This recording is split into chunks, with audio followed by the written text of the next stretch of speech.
second shift from analyst to integrator. So you have to think back to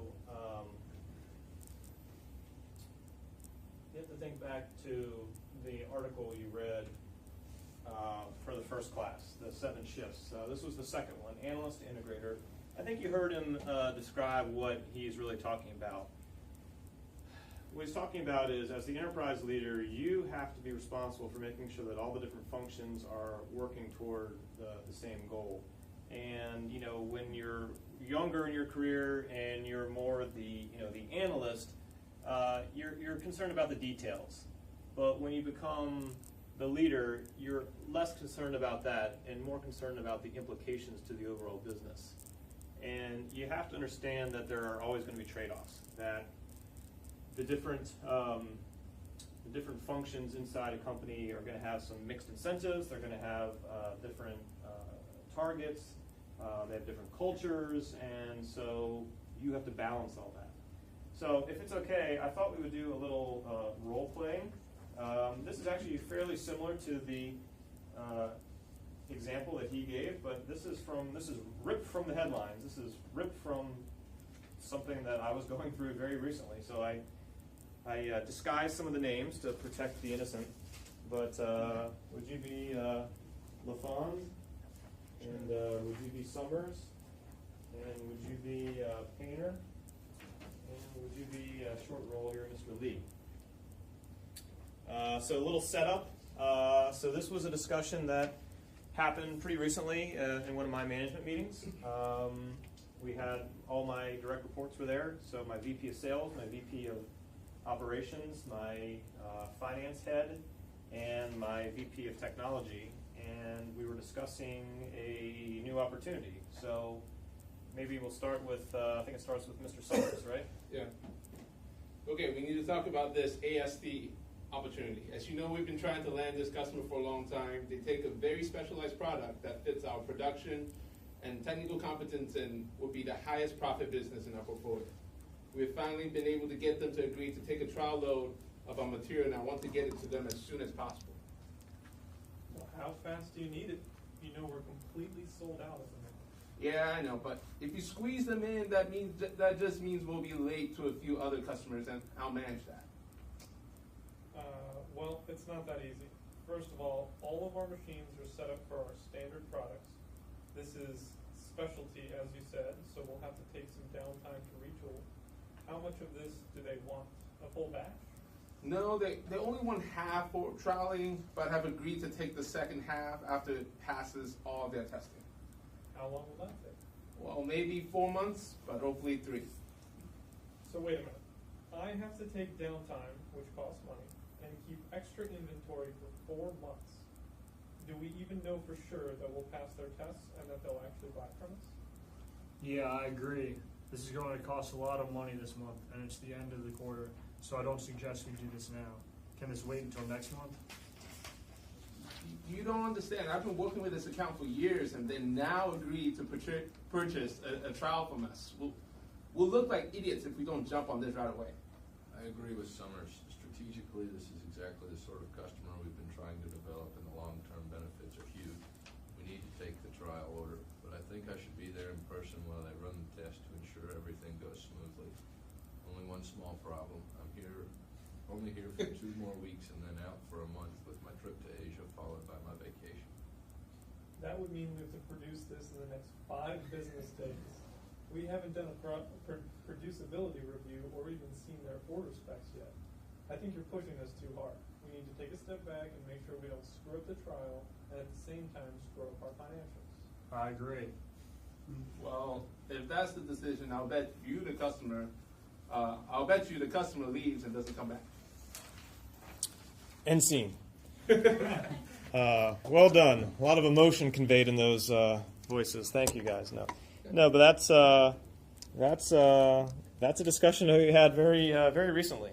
And I was sitting around this table listening to these guys argue, and it was kind of the classic. I guess it was kind of the classic case. Sales brought an opportunity. It's one that he had been chasing down for a long, long time. It's actually one that we do strategy processes and strategy reviews, and that type of customer fits in our strategy, and we had specific actions to you know, get that type of business. So, you know, it fit perfectly. So in his mind, he said, okay, you know, we're here.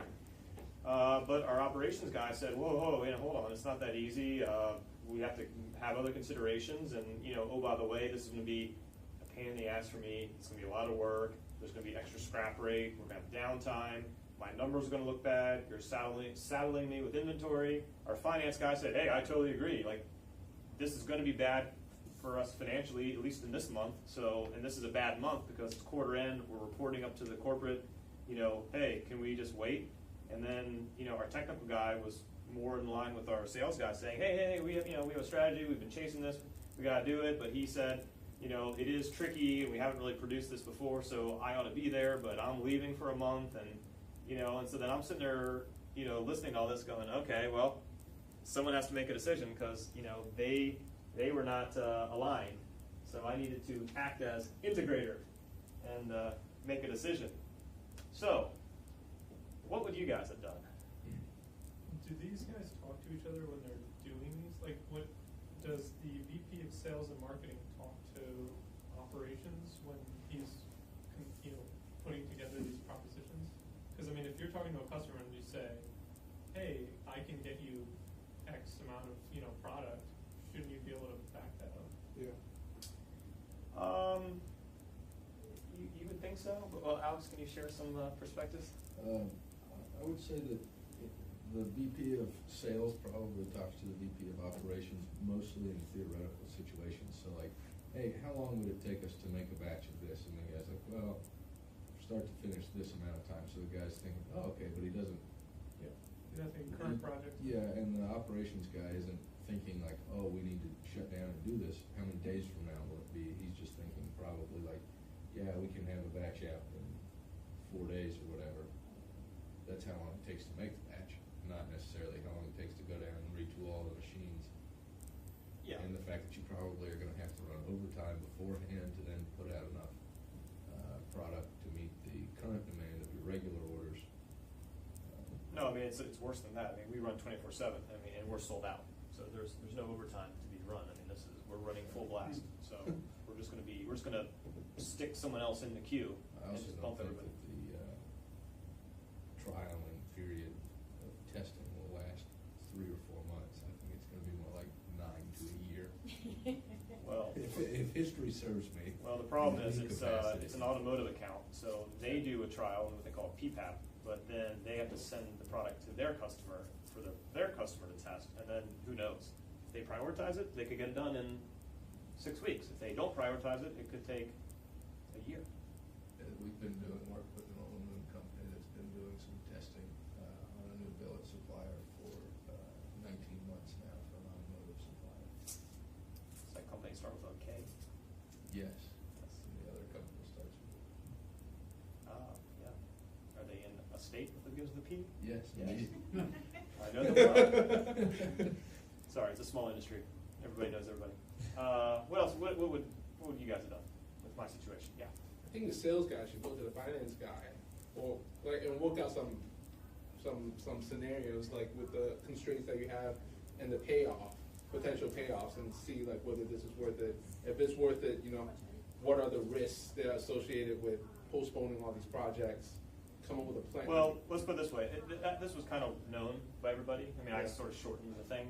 Yeah. This will be on a per pound basis, this will be our most profitable business. Everybody knows that. Everyone knows this will be, it's not big pounds, it's small pounds, but on a per pound basis, this will be our most profitable. So everyone knows that. So it's very profitable. It fits with our strategy, which is really well anchored in our sales plan and our whole organizational plan. But it's one of those typical, we won't feel the benefit for probably a year. I mean, it's gonna take 4 months at a minimum to get approved. And even then, we're kind of in the middle of a contract year, so if they gave us an order for £1 million, we probably really can't deliver that until January of 2019, because we're basically sold out on the production. So this won't be something we'll even reap the benefit of until calendar year 19. Also, he said that he would like to get it to him as soon as possible. How soon does the customer want it? Well, you know how automotive customers are. Yesterday. They said, yeah, can we get it today? to do it. Do the things we have to do it. Based on the long term. Conditionally, yes. Well, maybe you gotta get your sales guy to push the customer back a little bit and manipulate it and tell your Yeah. guy, look, you gotta cancel your vacation, and I'm sorry, but if you don't do it, your sales guy's gonna quit. Then just talk about how. This is No, he won't quit. No. You don't No, think he so? won't quit. It's a good thought though, yeah. Well, you said conditionally. What do you mean conditionally? I doubt that that's really a key person dependency. Sure, he's going to Asia on vacation, but if he's a good leader, someone else should be able to kind of fill in that space. So if that's true, it's a pretty big assumption, but if he can delegate that, we can kind of, in the next couple days, at least get some specs and kind of see if it's feasible. So I think we should at least entertain the idea. Also, if it is something that's really gonna make you enough money, probably, I don't know the industry too well, but you probably have just a handful of customers that really make the vast majority of your profit. If that means, hey, we're gonna be late on a couple people and we're gonna fire some customers, if you will, it might be worth it if you're able to gain a new customer that's exactly who you want, that aligns well with your strategy long term. So I think that, if it's what you said, that this is a good long-term strategy for your company, then, it's, yes, you should do it, but then how you should do it should come up with the individual steps on how to do it, and make sure everybody is cool, it aligns with all the goals, your existing customers are happy, fulfills all your contracts. Coming out with that plan is what the conversation is. That's right. I think there's also an aspect, or like how you guys have been doing in the past with your customers. And if this is just like a one-time thing where maybe you're giving their orders like a month late, you're like, hey, this is a one-time, this is never going to happen again. They might respect that, and whereas this is the 5th time, they might say, screw it, we're going somewhere else. That's a good point, yeah. Keep that in consideration, yeah. Or maybe a discount, if this is a one-time thing. Don't use that word. We don't like that word. You don't like that word? No, take no. a short-term discounts. loss. No. See, the They sales pay guy came up with full that, price. the finance VP, you Finance see guy. that? All right, now full disclosure. So I came up through the ranks of sales and marketing. That's my promoted from analyst to integrator. I was analyst marketing guy, specialist to generalist. Specialist was marketing. So, the current VP of marketing is the guy I hired. He was like the one guy that I brought on. I think I talked about him last week. Young guy, he's been with me the whole time. So I'm very sympathetic to sales and marketing. I'm very hard on the operations guys. And I'm known that way. Everybody knows that I always slant towards sales and marketing. So, having said that, I actually agreed with the operations guy in this case. We have a pretty formal process for taking on a new customer. We really have to do what they call a feasibility or a producibility review. We've been burned in the past where we've just rushed and taken an order and shipped something and then had a big problem. And in a trial load, it's a big problem because if you fail, you probably don't get a second chance. You really get one chance to qualify, what they call qualify. This customer, AST, who I mentioned, that's actually a real customer. They're out in California. That's not who we were talking about. I just grabbed the name of the company. I'll tell you a little AST story. So AST produces what we call forged wheels. So most of the wheels on your cars are what they call cast wheels. So you take a mold that's in the shape of a wheel and you pour liquid aluminum in it and it solidifies and that's your wheel. There's a different process called a forging process where you take a slug of a solid slug of aluminum and you take a forging press, which is this gigantic vertical press, and you press on it and it forms into this shape, and then they have to machine it down and it's much, much stronger. So you really only find forged wheels on big 18-wheeler trucks or on super high performance cars because they're just so expensive compared to a traditional cast wheel. So this company in California called us up and said, hey, we have a supply problem with our existing supplier. We heard you make this product, this other sort of product. Can we buy some from you? And we said, okay, well, what's the application? And they said, wheels. And we said, well, okay, if it's a wheel, you need to have a certain alloy and a certain quenching process, blah, blah, blah, blah, blah. And they said, yeah, like, all that's fine. Just send us what you got. So we a little bit short-circuited the feasibility part. We just accepted the order, we sent out a batch. I think we sent them, it was about 300,000 pounds, which sounds like a lot, but in our world, that's not that much. It's like, I don't know, it's like 15 truckloads of metal. Okay. We then get a phone call saying, yeah, our customer's having a problem with your metal. It's surface defects, some cracks, it's not gonna work for us. Well, unbeknownst to us, they were making wheels for Ferrari racing cars.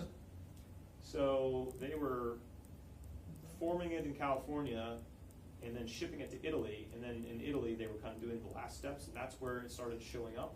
So then we had this huge mess. Well, number one, they had put in a lot of labor and work and generated a lot of waste and scrap, and that had all disappeared. They wanted us to reimburse them for their labor and their overhead and their fixed cost and the shipping cost to Italy, and the Italians wanted us to reimburse them for their time and labor.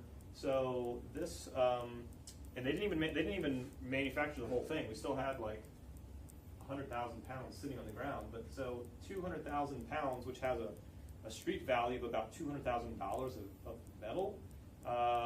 Right now, we have a claim against us of over $400,000, which we're unwilling to settle because we said you didn't send us a formal chemical specification and producibility spec. So we gave you good metal from our point of view. We didn't know what your end use was. You didn't share that with us.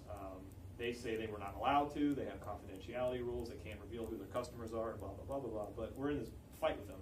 But that's where we short-circuited the process. Sales jumped on the chance, and we kind of learned a hard lesson that way. So in this particular case, where it was not AST, I said, no, we need to do a proper feasibility. But I wanted to compromise, so I had the technical guy go to the customer anyway, without metal, but say, let me sit down with you. I'm here in your office. Let's sit down. Let's go over your spec. Let's check it all out. Let me send it to the plant. We'll come back to you with questions or reviews. He's not going to be able to be there when we run the metal, but they feel comfortable that we have the technical support standing behind the product. And then the sales guy was happy because we didn't get the metal out the door in 5 days, but we're going to get it out the door in the next week or so. So that to me was a good example of how it would have been easy just to pick one or the other. Don't make it or make it, but we try to find a solution that everybody felt was acceptable, and we were able to do so. But to Julian's point, it was really more about the process.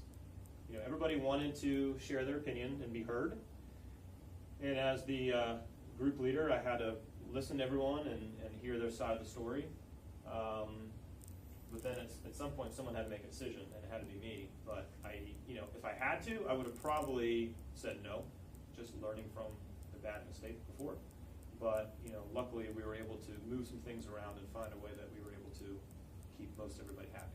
But I think that's kind of a typical dilemma that a group leader will have, where you have to balance conflicting. Manufacturing guys, they have KPIs. They have their targets are based on uptime and producing least amount of scrap and having the least amount of finished goods inventory in their yard. The finance guy, he's very concerned about hitting the numbers. I mean, who knows? He may have promised his finance leader that this month we were going to hit a certain number, and then when I sort of throw this out there, he kind of goes, "Oh, I already promised him we were going to hit our number."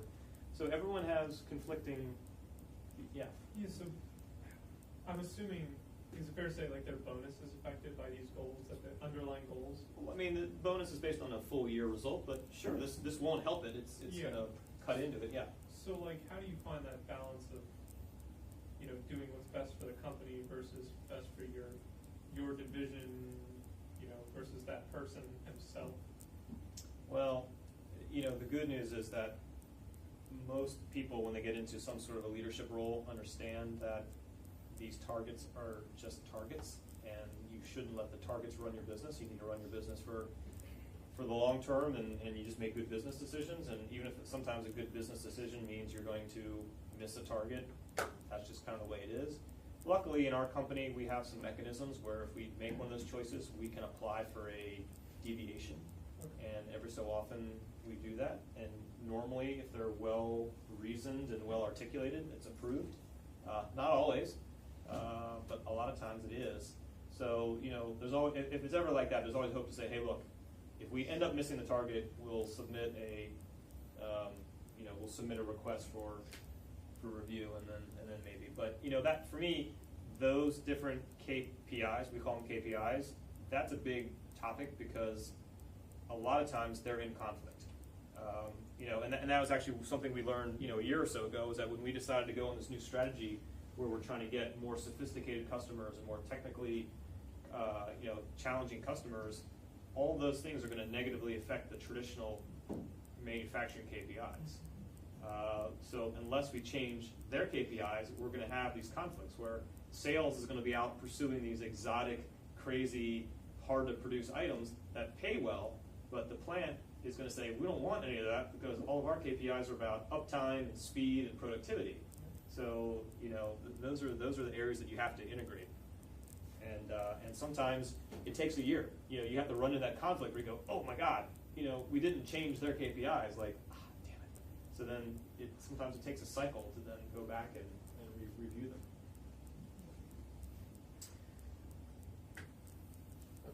I have a question, sorry. Yeah. What point were you trying to make with those 4 little bubbles at the bottom? Yeah, so that actually is what I'm going to next. So, for me, again, this is trying to be taught from the perspective of a new leader. You're new into the role.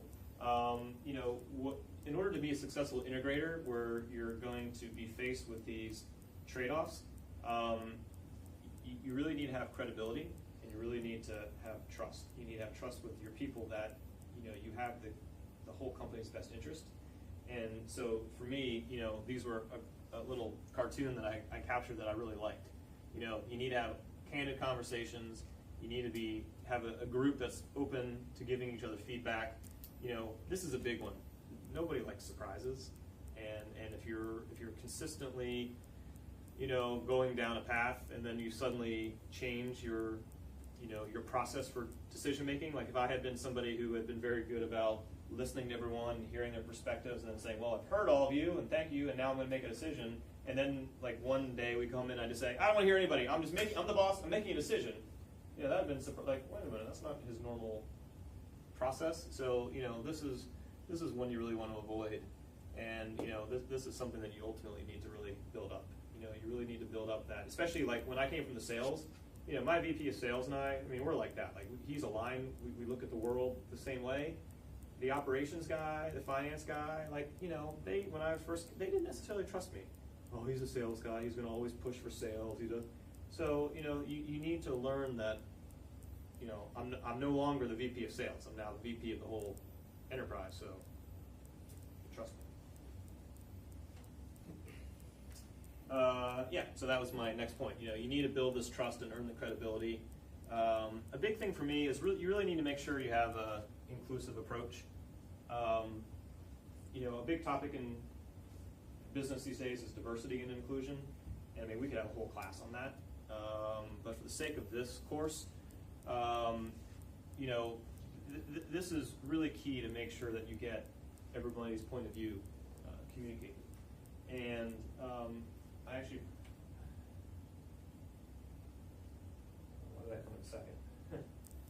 Yeah, so that was kind of the point, is that, organizations are usually these like tribes that have their own leadership, they have their own culture, they have their own sort of history, they definitely have their own incentives, and, your goal as the leader is to ensure that, everyone's on board with the same vision. So that if the manufacturing guys are just selfishly pursuing manufacturing goals, and the finance guys selfishly pursuing finance goals, and sales, it's not going to work. You need everybody to be on board with the same plan.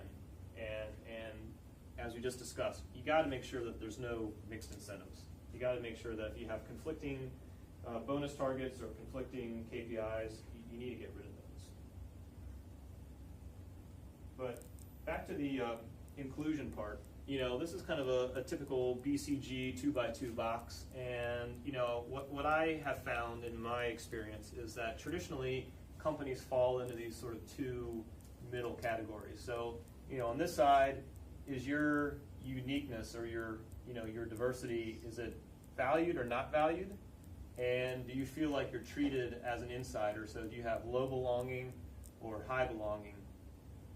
Ideally, you're here. Your perspective is unique and highly valued, and you're part of this, insider. So that, in that case, you really reach inclusion. So, I'm a sales guy. Do I value the perspective of the operations people and finance and HR and technical and everybody? And if everybody has a seat at the table and everybody, feels like they can contribute, that's where we can have a really inclusive dialogue. What I find tends to happen is that, the uniqueness is valued. Hey, we need a manufacturing guy sitting at the table because we can't just have salespeople making these. We need operations. We need finance. But if they feel like they're outsiders, then it's just to have them at the table, just to sort of, check the box and just to sort of have this, have their point of view. But they're not really feeling like they're part of the whole decision-making process. Or the other one, which I think is worse, is that you assign insider status to somebody, but you don't really value their uniqueness, and so they use this term assimilation, which is even worse, because then you as an employee figure out kind of what the rest of the group wants to hear out of me, and then you sort of pretend to be something that you're not, or you sort of de-emphasize your value.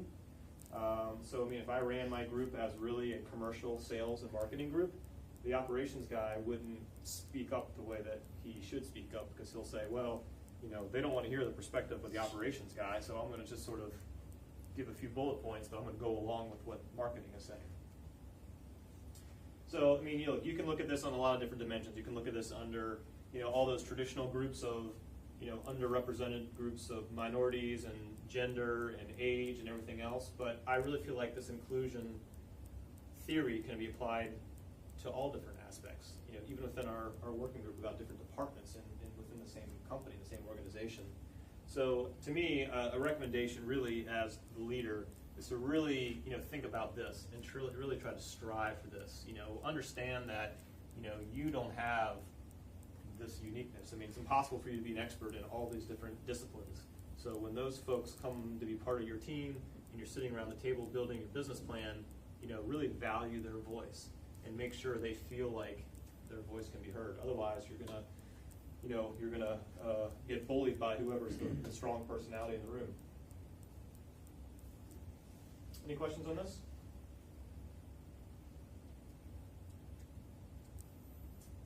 I apologize. You'll just do a quick time check. Good, Les.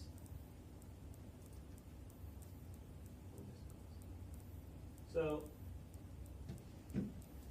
these are these are some suggestions for how to migrate from analyst to integrator, especially when you're working with these different groups. So number one, provide context. It's important for you to share with everybody sitting at the table the background and the story and how they impact the big picture. Make sure that they understand that there's a holistic story beside their silos. Everyone tends to work in their silos, right? But you need to figure out how to educate everybody in the big picture. A big one is this cultivation of empathy. It's one of the soft skills we talked about. You got to encourage the teams to walk a day in the other shoes. I got to tell my sales guy, hey, listen, I know for you it's just like, you've gone out and conquered this new customer, but think about what the plant folks need to do.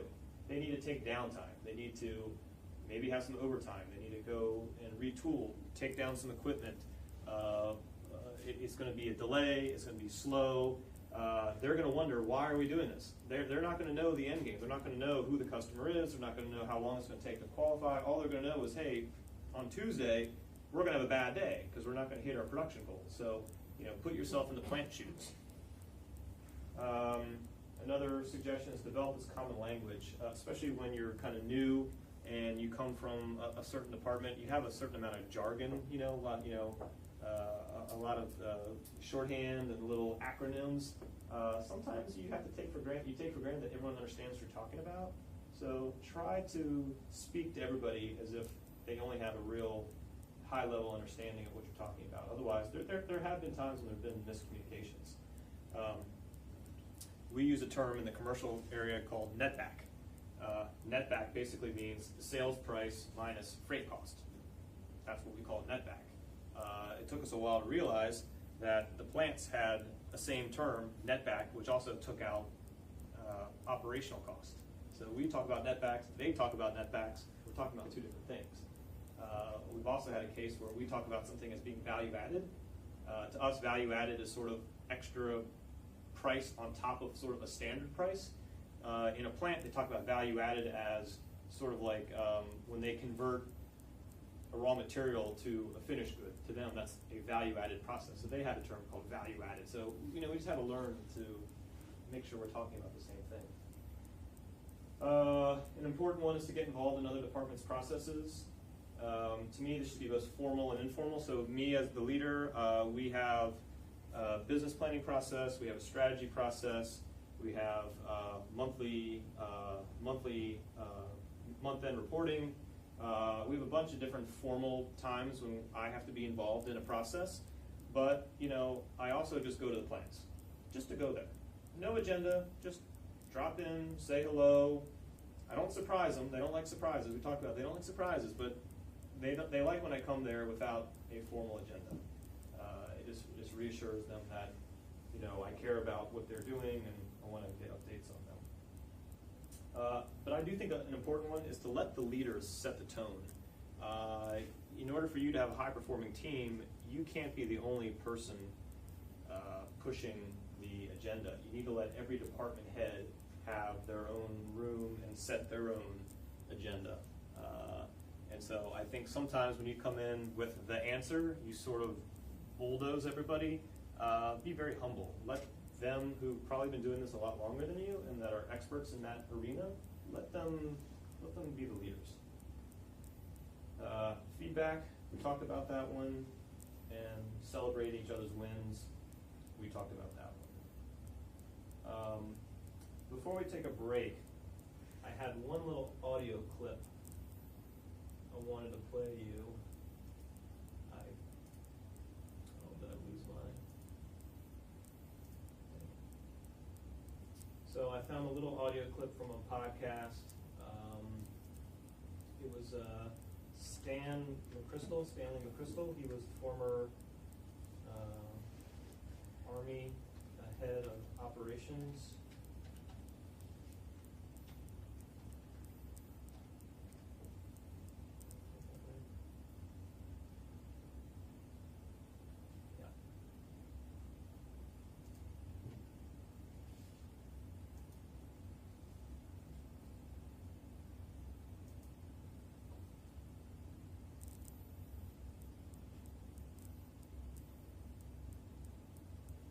Talking about it's a long podcast, but I found this one section where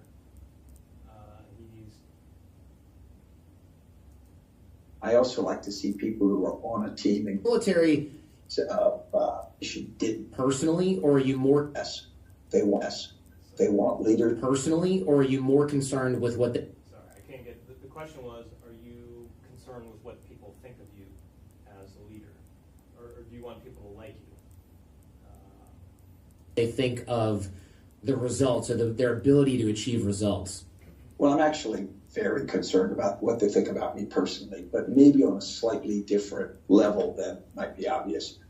Popularity is not important. Whether they love you or think you're a good guy, I mean, we want to be loved.